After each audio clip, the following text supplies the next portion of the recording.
Okay, I read this resistor wrong. I did not notice that green dot on there. And I thought that was a 3000 ohm resistor, and it was actually a 3 meg. But I did not know that. This is the one that goes right to this grid cap of the 6Q7 tube. So when I read it, I was over on this side over here, and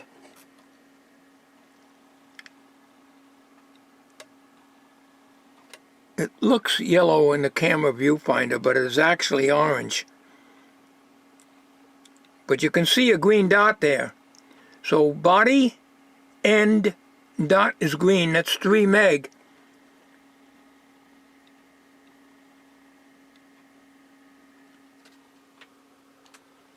So that is why I had so much problems, and I feel foolish now about it. At the time I put the video together, when it's through the editor, in this case Sony Movie Studio 13 and Windows 7, the preview window was fairly small, as they usually are,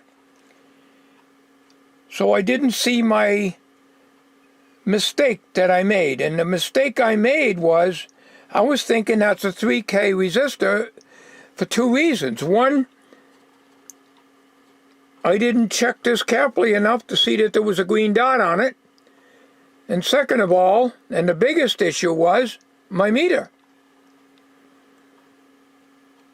I didn't see the mistake that I made on the meter until some of you pointed it out, and then when I played the video back, which I do once it's up on YouTube, I watch it, and I say, holy mackerel, that meter was reading 4.4 something megohms, not kiloohms. Now, I use this meter a lot, and I like it, except for one thing. I cannot see that up there. When I'm sitting at the bench, I have no problem reading the display. I mentioned that in the video there. I have to get right up on top to see whether this is on megohms, on kiloohms, ohms, or whatever it is. It's a bad design. It's way up there, tucked way up in there, in the shadows. Yes, you can put the backlight on it, but that don't stay on. So you get really close here, and yes, now I can see it, but I'm not in the habit of putting my eyeball right on top of the meter display. Okay, today we're getting a different reading on it. We're not at 4.1, we're at 4.2202. But from where I'm sitting, with my eyes now, I can see something in here. I can't tell if it's 1,000 or megohm or what. I know what it's reading because I go like this and I can see it. And there it is, meg. So this meter has screwed me up because of the design. If this megohm thing was down here, I could see it. It's tucked up very close to the top.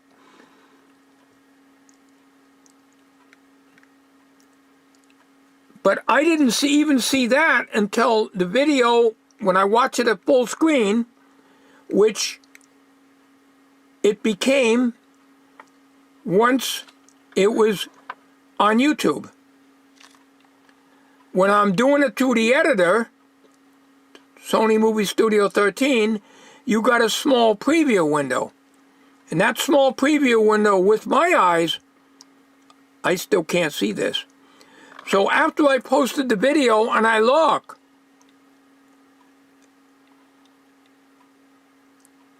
at the computer, after somebody left a comment, I says, wait a minute, that thing is reading megohms. That's 4.2 meg, not 4.2K.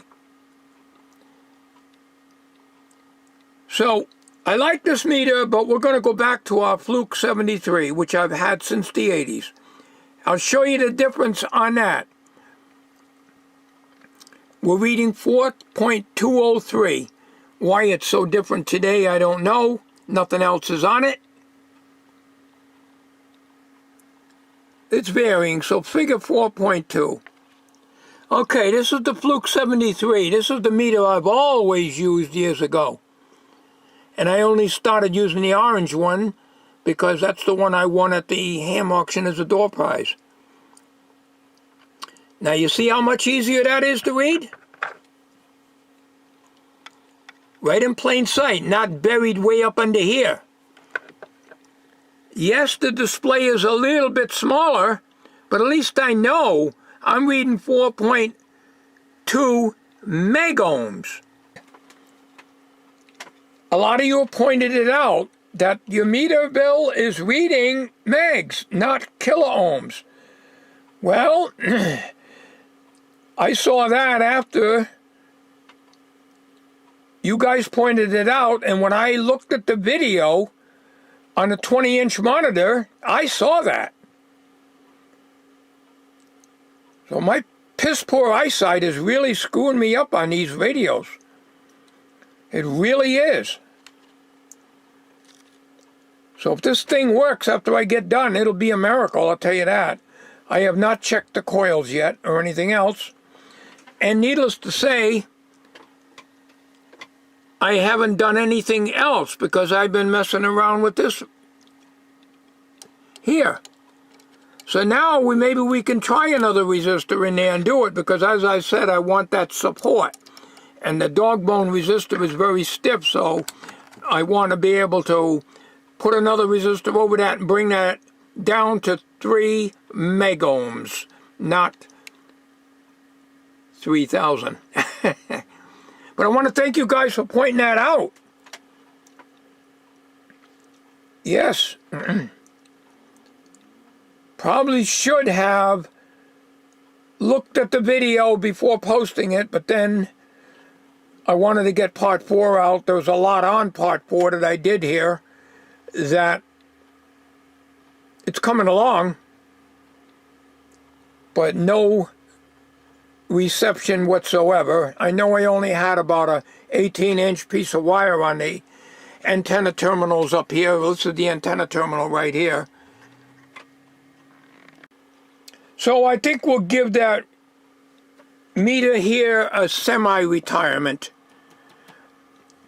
I will use it when I'm doing some real close-up work where I can look at the damn display, but not from a distance, because if I can't see whether it's on megohms, kiloohms, or just ohms, because the damn thing is way up on the top and almost out of view, I'm better off using this.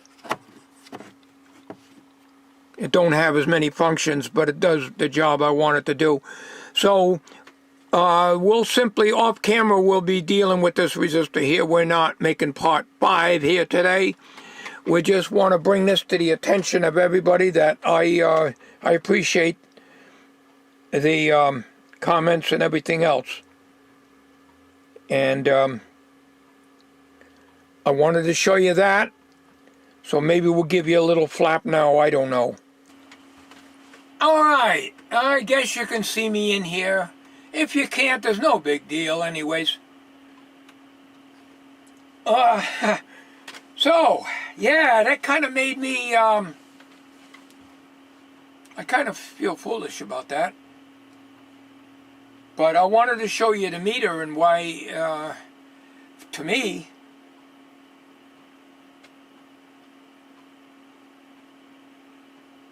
I couldn't see it, and I took it as reading into the thousands range, because I thought the resistor was a 3K to begin with. If I had the schematic out here in front of me, yes, it would be quite different, because I would go back and, you know, look back and forth. But eventually we'll get that situation straightened out. So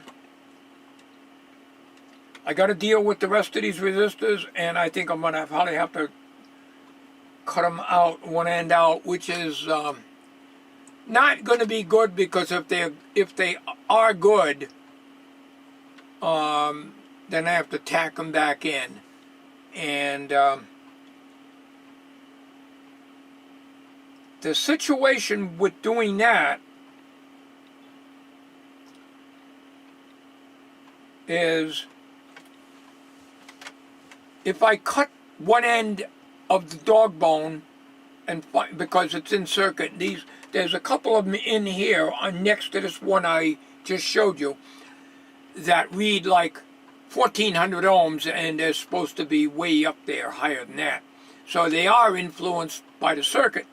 The thing is, if I clip one end out and it tests good, I want to put it back in. Well, if I cut it close to the body, I've destroyed the resistor.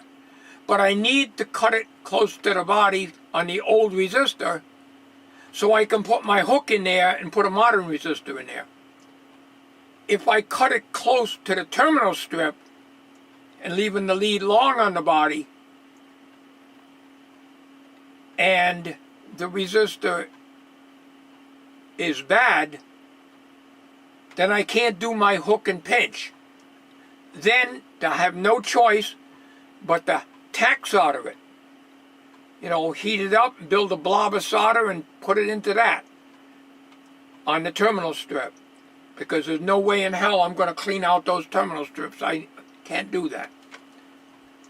I'll end up destroying it or making so much of a solder mess and everything in there. So that is the situation, But there are certain times like this that you have to be able to remove the resistor out of the circuit. You can't always be lucky and say, well, it's reading high in circuit, so you know damn well that resistor's high. It's not influenced by the circuit, because that would not make it read high. Influenced by the circuit would make it read low. All right, we know that. But the thing is, there are times like this that I'm going to have to clip. And I think there's going to be more than one. There's at least 1, 2, 3, 4, 5 of them that I have not tested on that bunch right there. So I'm going to do all that off camera where I can really spend some time on it and get close examination. But yeah, this Fluke 73 I've had since the 80s. I don't know exactly what year I got it, but I got it in the 80s.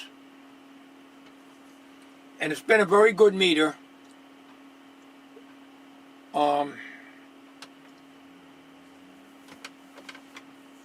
And the other one, like I say, is nice big display, and that's why I've been using it, but I have to have that meter close to me because of the way the display is on it.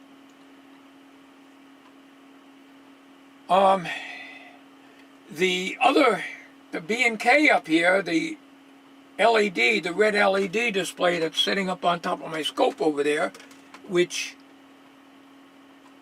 I don't think you can see, that I bought a long time ago off of eBay, that is not auto ranging, and you got to push the button to get that range you want.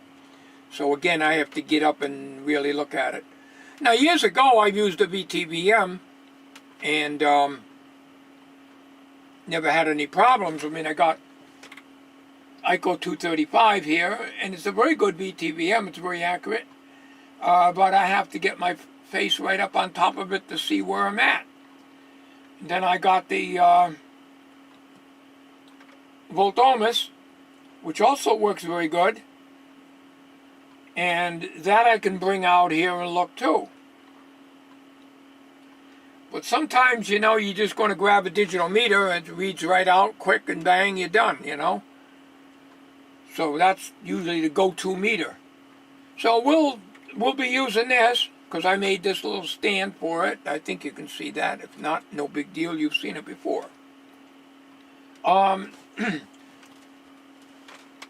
My biggest problem is, and it always is, of course, math. And, And when I used the substitution box, because I would do anything to get out of doing complicated math.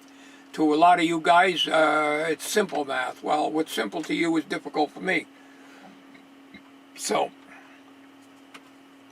resistor color codes, I got to rely on this or some kind of a cheat sheet. Now, these things here used to be given away. I'm not sure about this TRW one. I've had this for many, many years.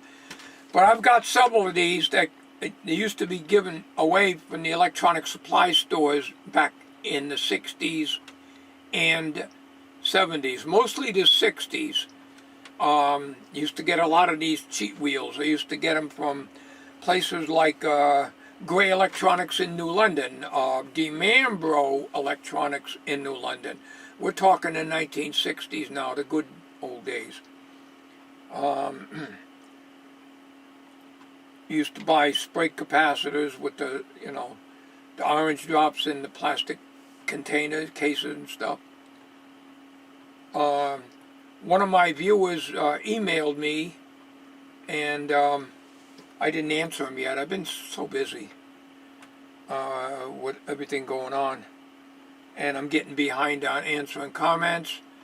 I haven't had my cell phone on in a couple of days because I'm getting bombarded with robocalls, and I don't recognize the number, and when I do answer it, hello, nobody there, I hang up, and that's it. I don't tolerate it. The same at home.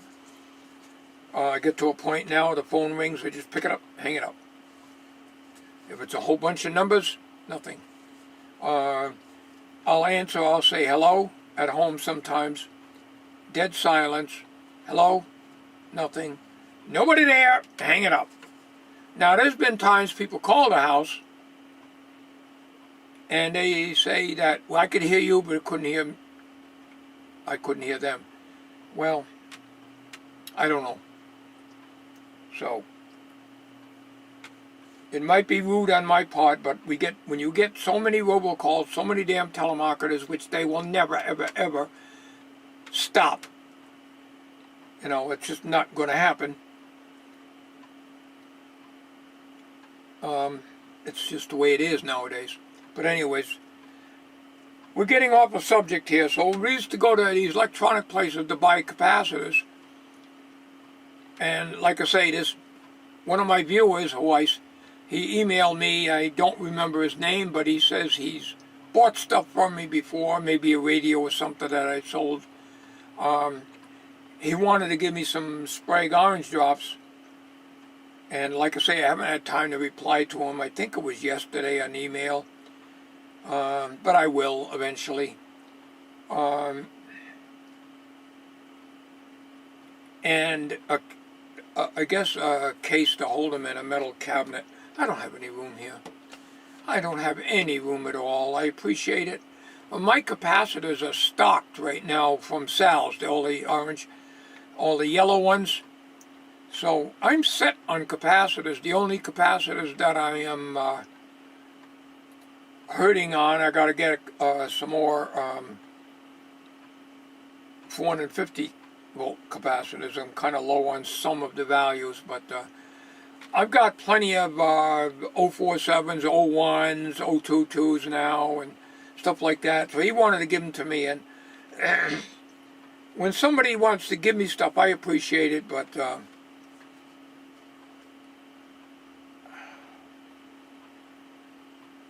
I can't accept that.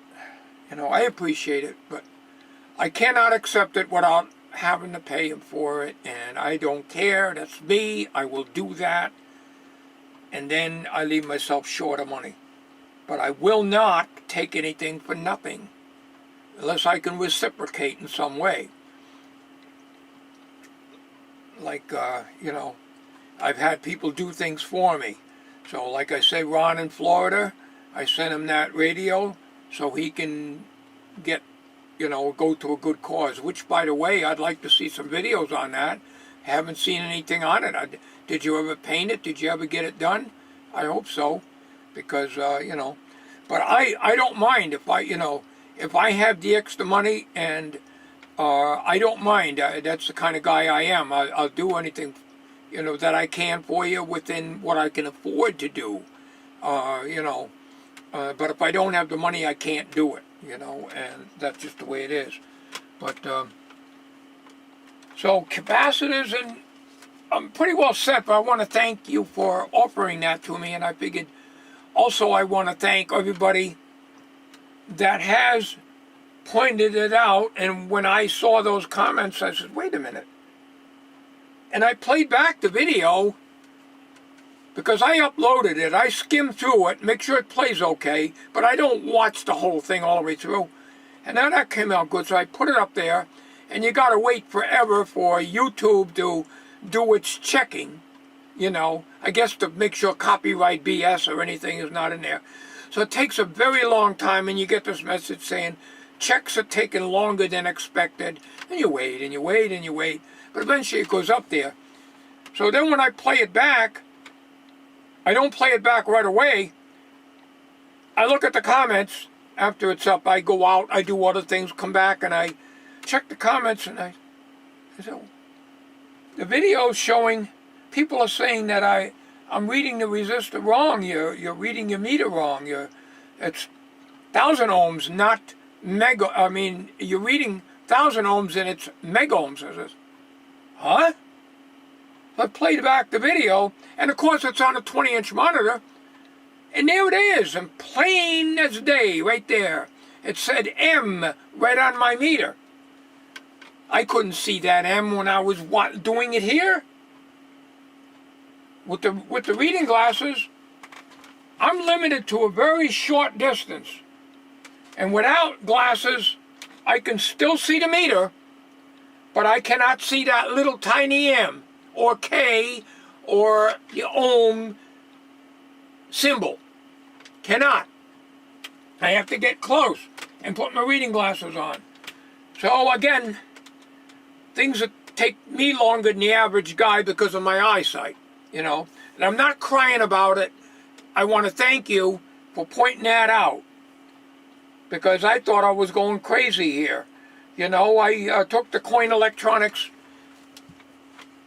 radio and television course. We didn't have transistors on that. They didn't do transistors, just vacuum tubes. In 1962, I took that out as a home correspondence course. And I did okay on the course. I was working at the hygienic restaurant as a dishwasher from 10 at night to 7 in the morning. I used to take my course with me in the slow periods when the restaurant was closed, and I caught up on my work and I'd read. And we had a lot of formulas in there. There were fairly basic formulas. I couldn't do them. I could not do them. But resistors in parallel and series, I learned all that, and I have no problem with that. My problem is not with even value resistors, like two 1,000 ohm resistors in series is 2,000 ohms. In parallel, it's 500 ohms. That's fine.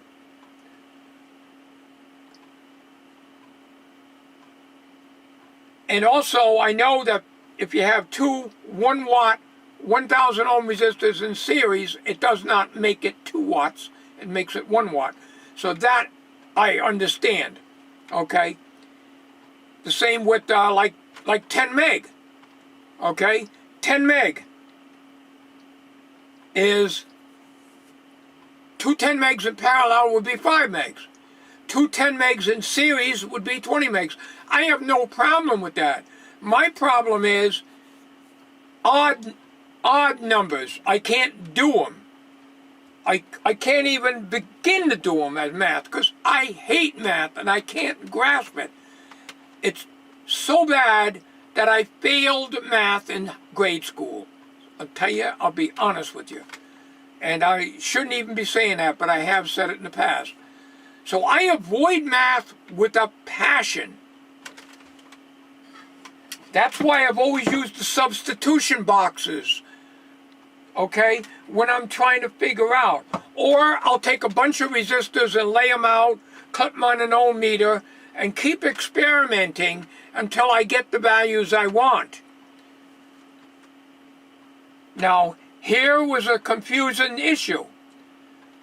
But it was really made confusing because I read that and thought that was a 3,000 ohm resistor when it was really a 3 meg ohm resistor, which went up to 4 meg, but I thought it went up to 4,000, okay? So that's why my readings were crazy when I put the sub box on it. Comes to me now. So I do know that, but however, it's all eyesight, you know. I cannot do like that 375 ohm resistor that one of my viewers pointed out on the other video there, the cathode resistor for the K6 tubes. I didn't know. I had resistors up here. I said, what combination do I need to get that resistor? And I'm trying everything and I'm not getting anywhere.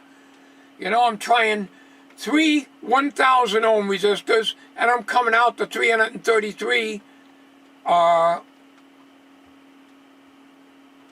3,330 ohms or something like that, okay? This guy pointed out use 4 1,500 ohm resistors in parallel, and it came out to, well, my meter read 371 ohms. That's, you know, how you come up with that, I don't know, but you're math wizards. My brother-in-law is a math wizard, my wife's brother.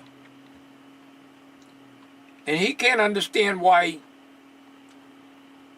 people can't do math, you know. When he was in high school and he went to college, he could have been a math professor, but he didn't want to do that.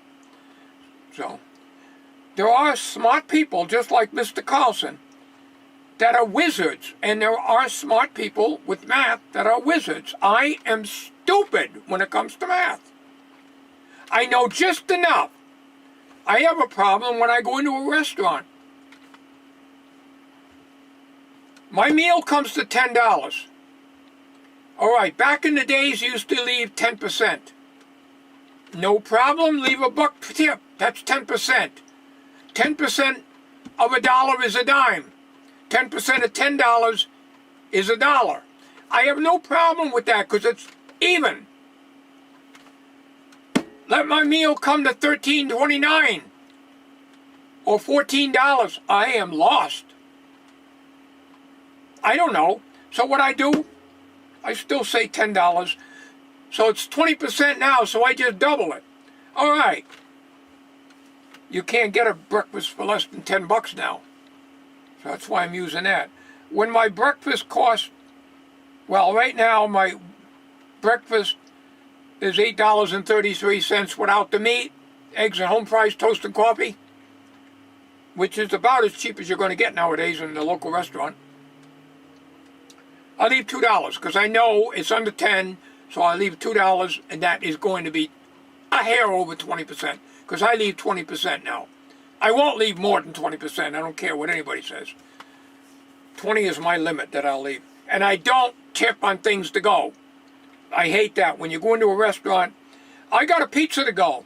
Okay, so you sign the credit card, right? The slip. The top copy's yours. I mean mine. The merchant and the bottom's yours. Okay, I cross out tip. I do not leave a tip when I have to go to a restaurant to pick up something. I do leave a tip if I'm sitting there eating because they waited on me and I have no problem with that. You pay enough for the damn food as it is now. Our local pizza house doubled their prices. So, fish and chips used to be, I don't know, it's like $15, $16 now. That's nuts. So, it's over $30 for 2 of us to get fish and chips. And wife can't go out to eat anymore because of a problem that she has. So, by the time you get through sitting there and having a tip, you're out there $50.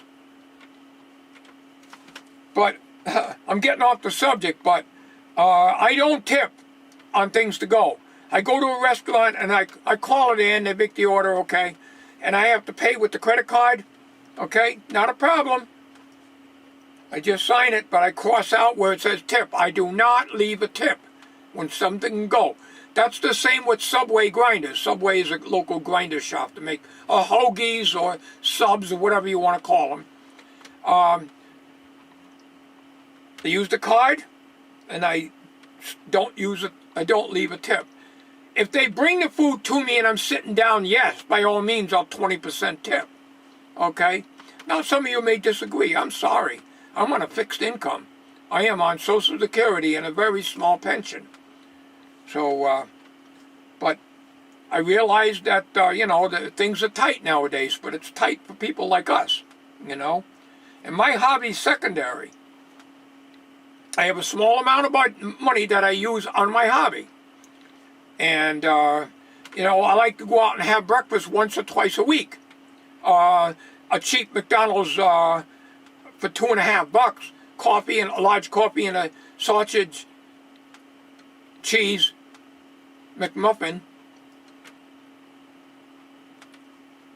The highlight of my day. Going out to have a nice breakfast once in a while, highlight of my day. Hitting a yard sale, highlight of my day. Can't go traveling anymore.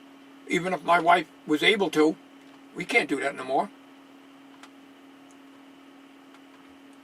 To go to New Hampshire again, it'd probably cost us, I think it's like $1,500 when we went.